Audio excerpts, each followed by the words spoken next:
All right. So we're diving into some pretty complex stuff today, huh? AI, machine learning, deep learning. It's like everyone's throwing these terms around, It really and is. they kind of use them interchangeably, which I gotta admit can be super confusing. Yeah, you're absolutely right. So thanks for joining me, by the way. We're going to try to unpack all of I'm this, looking forward to it. figure out what it all actually means and why we should even care. It's more important now than ever. For sure. And to our listeners out there, whether you're, a total newbie or you've been following this stuff for a while, hopefully this deep dive will have something for everyone. I think so, yeah. All right, so first things first, let's start with some definitions. What exactly is artificial intelligence? Well, the way I like to think about it is um, it's all about creating machines that can do things that would normally require, a human brain. Okay, so like thinking and problem solving. Right, exactly. So like, recognizing patterns, making decisions, even learning from experience. I see. So it's not just about following a set of pre-programmed rules. It's about actually mimicking human intelligence. Precisely. And, it's helpful to think of AI as a kind of spectrum.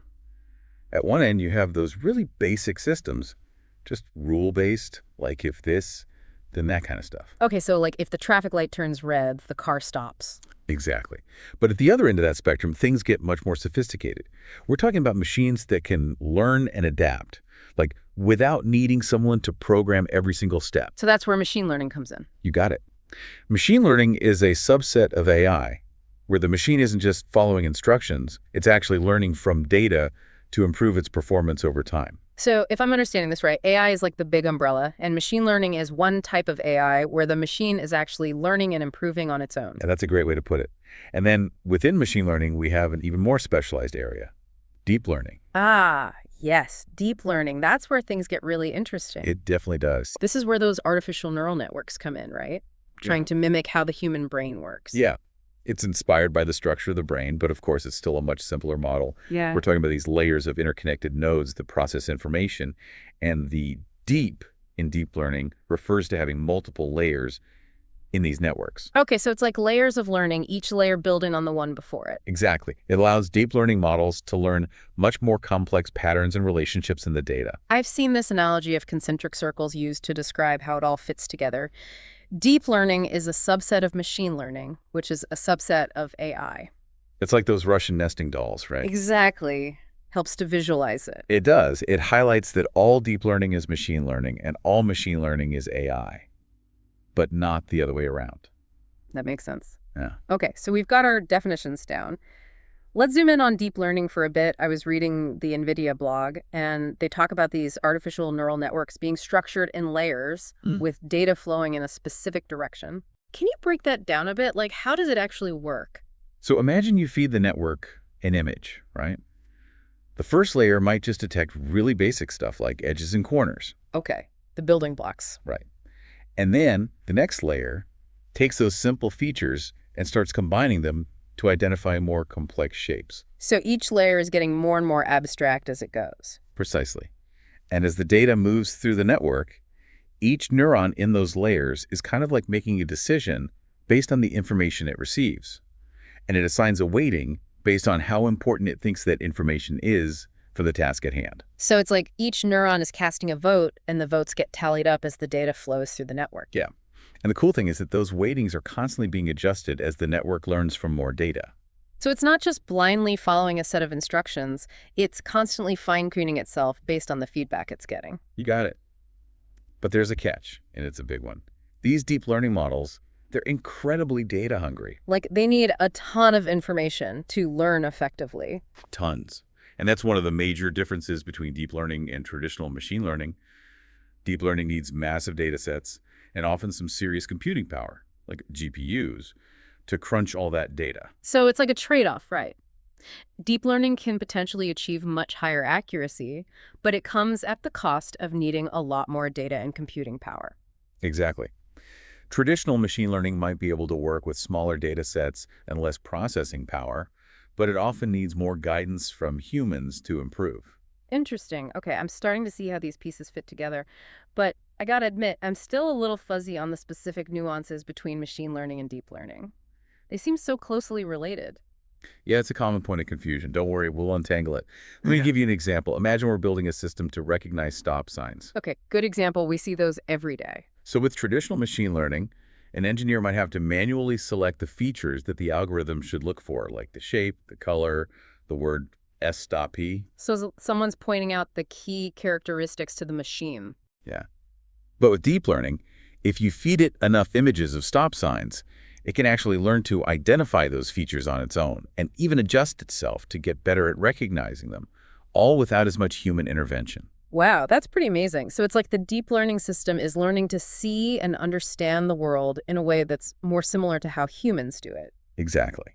And that ability to learn from raw, unstructured data like images and text is one of the most powerful aspects of deep learning. So to recap, deep learning needs tons of data, loves unstructured data like images and text, and can learn and improve with less hand-holding from humans. You got it. But it needs some serious computing power to do all that learning. It does? Whereas traditional machine learning can sometimes work with smaller data sets and less powerful computers, but might need a human to guide it a bit more. Exactly. That's a great summary of the key differences. Awesome. Okay, now I'm really curious to see how this all plays out in the real world. Well, then let's dive into some real-world applications. Let's do it. Okay, so we've talked about the theory, but let's get down to brass tacks. How is all this AI stuff actually showing up in our lives? Well, I think a lot of people don't even realize how much AI they're already using. Like think about those virtual assistants. Siri, Alexa, that kind of thing. Exactly. They're using AI to understand what you're asking and come up with a relevant response. It's kind of wild when you think about it. It is. And those chatbots that pop up on websites to answer your questions, those are often AI powered too. Oh, yeah. I use those all the time. I never really thought about how that works, but it makes sense. It's pretty amazing. And then there's Google Translate, which can translate languages almost instantly. That's another example of AI in action. That's a lifesaver when I'm traveling, that's for sure. Okay, so we've got AI handling things like virtual assistants and translations. What about machine learning? Where's that popping up? Oh, machine learning is working behind the scenes in so many ways, like spam filters. Thank goodness for those. Right. They're using machine learning to figure out which emails are junk and keep them out of your inbox. It's like having a little AI bouncer for your email. Uh-huh. Exactly. And then there are those personalized recommendations you get on Amazon or Netflix. Yeah, it's kind of creepy how well they know me sometimes. It is a bit spooky, isn't it? Yeah. But it's all machine learning, analyzing your past behavior to try to predict what you'll like. It's definitely convenient. And it seems to be working pretty well. What else? Well, machine learning is also used for fraud detection in banking. Making sure nobody's messing with your accounts. That's reassuring. It's like having an AI watchdog guarding your money. Exactly. And then you have things like stock price prediction, where people are using machine learning to try to forecast market trends. I'm not sure I'd trust an algorithm with my investments just yet, but I guess it's a tool some people are using. Definitely. So you can see machine learning is already having a big impact in a lot of different areas. It is. Okay, so we've got AI doing things like virtual assistants, translations, chatbots. We've got machine learning handling spam, recommendations, fraud detection. Now, what about deep learning? Where does that fit in? Deep learning is really tackling some of the toughest challenges, especially when it comes to things like image recognition and natural language processing. Okay, so this is where we get into the really complex stuff. In a way, yeah. Yeah. But it's also where some of the most exciting advancements are happening. Like one area where deep learning is really making a difference is in medical diagnosis. Yeah, the Edurica video talked about how it can be used to detect cancer in medical images. Right. So you can imagine how powerful that could be, helping doctors to catch things early and make more accurate diagnoses. It's incredible to think that AI could play such a big role in healthcare. It is. And deep learning is also behind things like facial recognition technology, which you see companies like Facebook using all the time. Yeah, it's amazing how quickly it can tag people in photos, although it does raise some privacy concerns. Definitely. And of course, self-driving cars are using deep learning extensively to perceive their surroundings and make decisions in real time. So it's like deep learning is giving these cars a way to see the world around them. Exactly. It's processing all that visual data and making sense of it. It's mind-blowing.